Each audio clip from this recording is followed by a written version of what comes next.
اهلا بيكم متابعين قناه أوتو هيثم في كل مكان. بدايه بشكر اداره معرض اكستريم اوتو بشارع احمد فخري بمدينه نصر اللي اتاحتهم الفرصه لتصوير العربيه اللي معانا النهارده. العربيه اللي معانا النهارده شيري تيجو 4 برو 2025، العربيه المصنفه من فئه العربيات السب كومباكت كروس اوفر، والعربيه اقتصاديه وظهرت كبديل للعربيه الشيري تيجو 3. العربيه منشاها دوله الصين ولكن بتتجمع محليا في مصانع غبور هنا عندنا في مصر، وهو نفسه توكيل العلامه التجاريه لشيري. اول ظهور للعربيه كان في الصين سنه 2017، ده غير انه بينزل منها نسخه كهرباء بالكامل وبتنزل في الاسواق الايطاليه. بتيجي على قاعده بناء T1X، ودي قاعده بناء خاصه بشركه شيري، وبتنافس في الاسواق المصريه عربيات زي الجاك جي اس 2 والجيلي جي اكس 3. بتنزل بثلاث فئات في السوق المصري، اول فئتين محرك تنفس طبيعي، والفئه الثالثه بمحرك تربو. اول فئه ودي سعرها 865,000 جنيه، وثاني فئه لاكجري ودي سعرها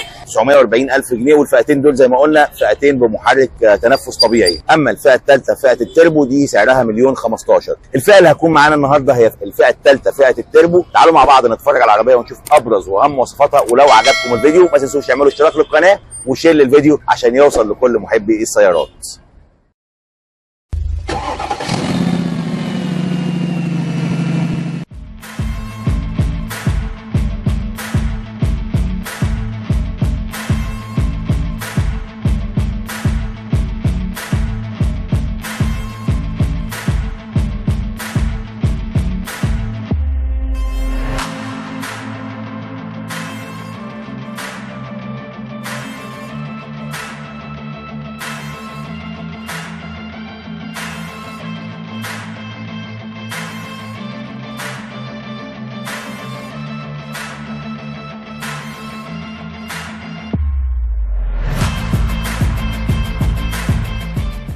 العربيه زي ما انتم شايفين كده بتيجي بمقدمه هجوميه وشكل عصري وشبكه كبيره، ولو بصينا على جنب العربيه هنلاقي ان لمسات الهاديه باينه جدا في جنب العربيه، ده غير انها متناسقه جدا مع شكل العربيه. ولو بصينا على خلفيه العربيه هنلاقيها جايه بنفس المواصفات اللي جايه بيها المقدمه وجنب العربيه. الشبكه الكبيره اللي جايه بيها العربيه جايه من البلاستيك اللي جايه بالاسود اللامع او البيانو بلاك، مع تطعيمات من البلاستيك برضو اللي على شكل النيكل كروم بتوسطه علامه شيري. ولو نزلنا بقى لتحت شويه هنا هنلاقي الديفيوزر اللي جاي تو تونز كده، لونين، باللون الفضي واللون الاحمر. مفيش حساسات اماميه في العربيه، ودي الفوج لايتس اللي جايه برضو حواليها حليات من النيكل كروم مع البيانو بلاك. ولو بصينا هنا بقى على جنب العربيه هنلاقي ان اول حاجه الازاز الخلفي الجانبي جاي طبعا باللون الاسود او الفاميه، مع تطعيمه او حليه جايه من النيكل كروم حوالين الازاز، بس مش حوالين الازاز كله، يعني حوالين الازاز في الجزء الاسفل والجزء اللي في الخلف بس. وفتح العربيه برضو بيكون كيلس انتري، او دخول العربيه بيكون كيلس انتري، والمرايات بتاعت العربيه بتيجي ضم كهرباء وظبط كهرباء، ده غير بقى كمان الاشارات اللي موجوده في المرايات. لو بصينا هنا على السقف من فوق هنلاقي فيه روف راك جاي باللون الفضي اللي شكله انيق جدا، مع فتحه سقف كهرباء عاديه خالص مش بانوراما. وهنا الانتنه شارك اللي بتدي برضو شكل جمالي لسقف العربيه. لو بصينا على ظهر العربيه هنلاقي طبعا السبويلر الخلفي اللي مدمج معاه لمبه الستوب لايت اللي جايه سليم وجايه بشكل عريض كده بحجم، واخده مساحه كبيره من السبويلر الخلفي، وبرده الازاز الخلفي جاي فاميه وفي مساحات خلفيه. ولو نزلنا تحت شويه هنا هنلاقي في تريم جاي بالنيكل كروم رابط ما بين الفانوسين الخلفيين، وبرده هنا علامه شيري. ولو نزلنا برده تحت شويه هنلاقي في بقى ديفيوزر جاي من الفبر من اللون الاسود واللون الجراي المات، طبعا دي حساسات الركن الخلفيه. وهنا كاميرا الرجوع الخلفيه اهي، وفي هنا زي فتحتين شكمان فيك، هم مش فتحتين شكمان، هم حليتين بس مكان فتحتين الشكمان، وجاي برده حاطين بالنيكل كروم.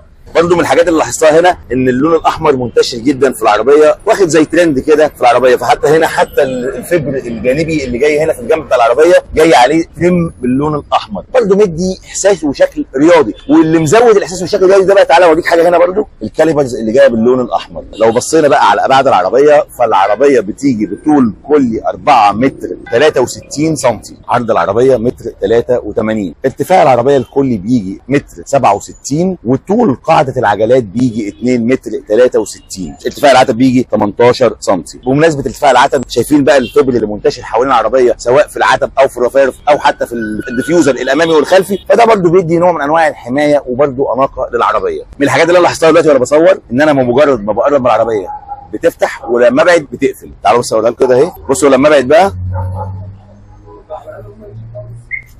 اهي العربيه قفلت. بصوا بقى لما بقرب العربيه فتحت وبتفتح بقى معاها كمان المرايه، فدي برده حاجه كويسه. مقاس الجنوط هنا بيجي 18 بوصه 215 على 55، والجنط بيجي 2 تونز. طبعا الكاليبرز الاحمر اللي باين معانا اهو.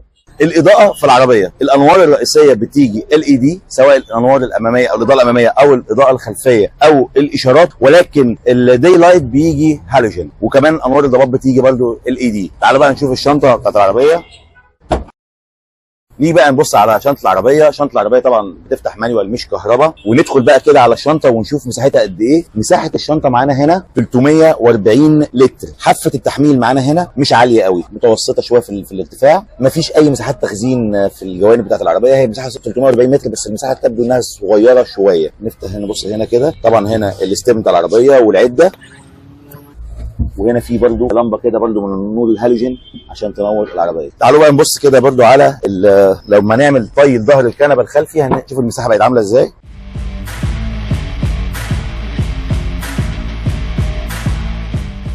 طبعا بعد ما عملنا طي ظهر الكنبه الخلفيه زي ما انتم شايفين كده المساحه بقت اكبر في المساحه. نرجع بقى كل حاجه زي ما كانت ونقفل الشنطه ونتجه الى المقصوره الداخليه ونشوف ايه الاخبار هناك. يلا بينا.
لو بصينا على الانتيريور الداخلي او التقفيل الداخلي في العربيه فهنلاقي برده ما يقلش عصريه عن الشكل الخارجي. فرش الكراسي جاي كله من الجلد، والحقيقه كمان الكراسي جايه او الفرش كله كراسي او بطانه ابواب او حتى بعض الحليات اللي في التابلو جايه بتداخل الوان مع اللون الاحمر اللي هو منتشر في العربيه عشان برده يديك الاحساس والشكل الرياضي. تعالوا بقى ندخل ونشوف الاخبار ايه جوه. بالرغم ان العربيه تقفيل محلي بس الحقيقه ان التقفيل محترم جدا.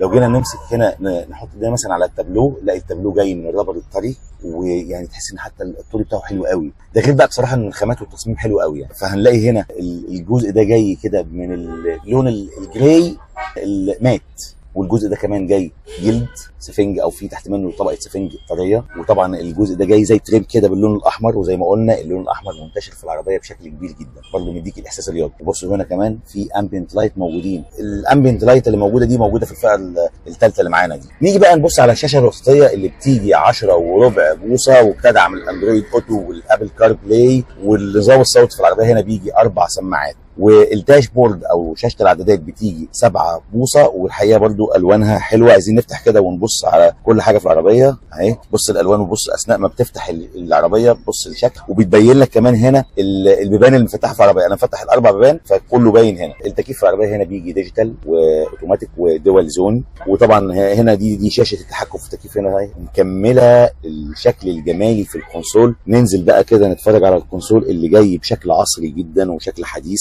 نلاقي الحركه العصايه بتاعته هي دوبك المقبض بس، حتى الزراير بتاعت الباركنج والنيوترال والدرايف كله موجود هنا في العصايه او في المقبض ده، مفيش بقى عصايه. وطبعا دي الفرامل اليد الكهربائيه والاوتو هولد، وده شاحن وايرلس او وايرلس تشارجر او شاحن لاسلكي. والجزء ده جاي كده واخد التجزيعات بتاعت الخشب، وعلى فكره فيه بص حتى فيه كده زي خربشه كده. والجزء الخارجي اللي هنا ده جاي برده جاي من الجرايل مات.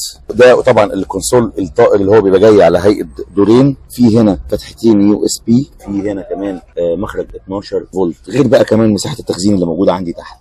نبص على الدرج بتاع العربيه. الدرج فتحته سلسه جدا ومساحته واسعه. دي علبه التخزين اللي معانا، الحقيقه برضو جايه من الجلد الطري اللي تقدر دراعك يبقى مستريح عليها. وعلى فكره هي فيها مبرد كمان، مش مجرد كمان علبه تخزين بس، لا فيها مبرد اهو. والكاب هولدرز اللي هنا اللي معايا دي تقدر سلايد كده، تقدر بتتحرك معاك رايح جاي. يعني لو انا عملت كده قفلت علبه التخزين خالص، وبقت دي الكاب هولدرز اللي معايا لوحدهم هنا. طبعا في هنا برضو مساحه تخزين اهي، ولو حبيت ارجعها كده اهو معايا برضو شغاله، مفيش اي مشكله خالص.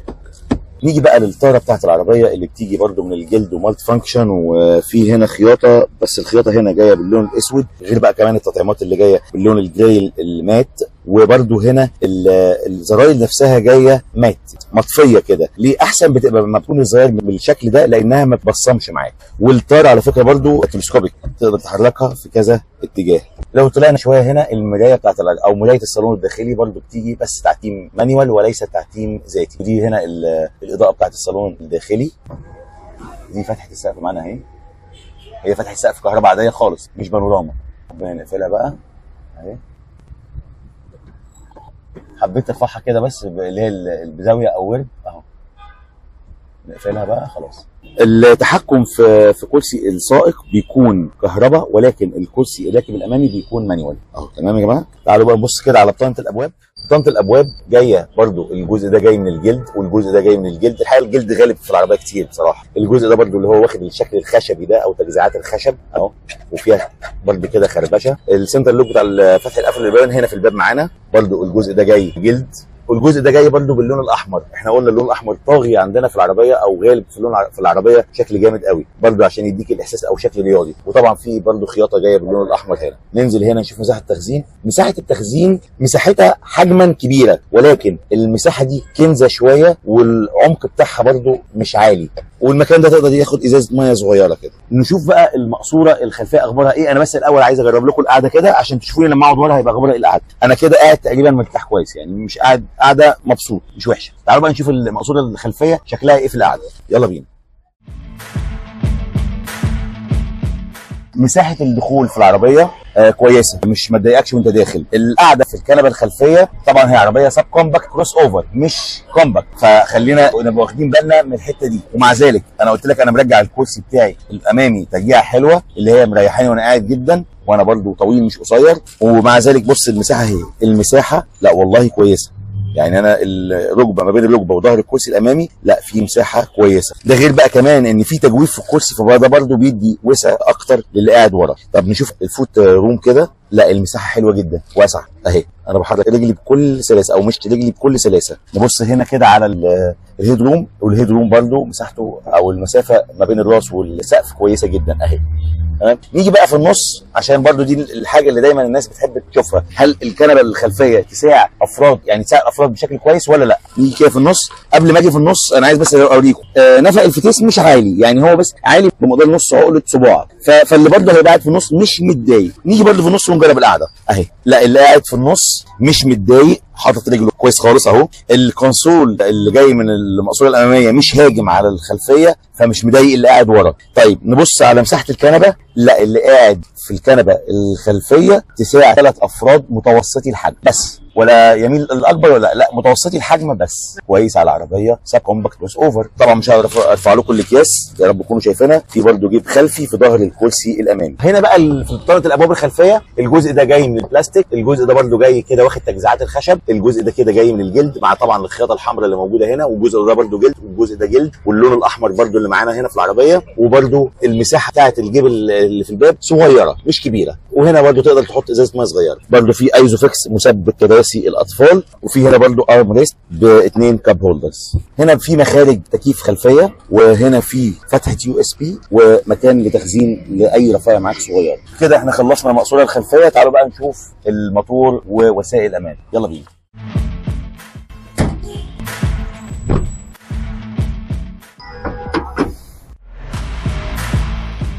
مبدئيا كده في عزل هنا برضو بيعزل الصوت والحراره، وفي تصفيح اسفل الموتور. لكن لو عايزين بقى نتكلم عن الموتور، انا هنا هتكلم بقى على الموتور بتاع العربيتين او النسختين او الفئتين اللي جايين تنفس طبيعي، وكمان هتكلم على التنفس التربو اللي هي معانا النهارده. العربيه الشيري تيجو 4 برو بتيجي بنسختين، نسخه فيها محرك تنفس طبيعي ونسخه بمحرك تربو. النسخه التنفس الطبيعي بتيجي موتور 1500 سي سي 4 سلندر 16 صباب 111 حصان، بيتحققوا عند 6000 لفه في الدقيقه، 138 نيوتن بيتحققوا عند 4000 لفه في الدقيقه. اما المحرك التربو فده بيجي 1500 سي سي تربو 4 سلندر 16 صباب 145 حصان بيتحققوا عند 5000 لفه في الدقيقه، 210 نيوتن بيتحققوا بدايه من 1750 لفه ل 4000 لفه في الدقيقه. بالنسبه بقى للمحركين سواء المحرك تنفس طبيعي او المحرك التربو، في نهايه الحركه اللي بيجي فيها سواء هنا او هنا بيجي CVT، سعه خزان الوقود بيوصل ل 51 لتر. اما لو اتكلمنا على مواصفات الامان والسلامه اللي موجودين في العربيه، فالعربيه بتنزل حقيقه بمواصفات امان محترمه جدا. طبعا بتيجي بتعليق امامي ماكفرسون، والتعليق الخلفي تورشن بيم، وبتيجي ب4 ايرباجز. ده غير بقى كمان العربيه فيها الABS والABD والESC، وفيها كمان الBA او البريك اسيست او فرامل الطوارئ والTCS. ده غير كمان فيها جهاز قياس المسافه في الخلف، وكمان فيها نظام الثبات عند المرتفعات ومراقبه ضغط الاطارات. ده غير كمان ان فيها مثبت سرعه، وفيها فرامل يد كهربائيه، فيها كمان حساسات الركن الخلفيه وكاميرا رجوع خلفيه. نقفل بقى العربيه. طبعا اتفرجنا على العربيه الشيري تيجو 4 برو 2025. بكده نكون وصلنا لنهايه الفيديو بتاعنا. اتمنى يكون الفيديو عجبكم، ولو عجبكم الفيديو ما تنسوش تعملوا اشتراك للقناه وشير الفيديو عشان يوصل لكل محب السيارات. واشوفكم في فيديوهات ثانيه ان شاء الله، واقول لكم سلام عليكم.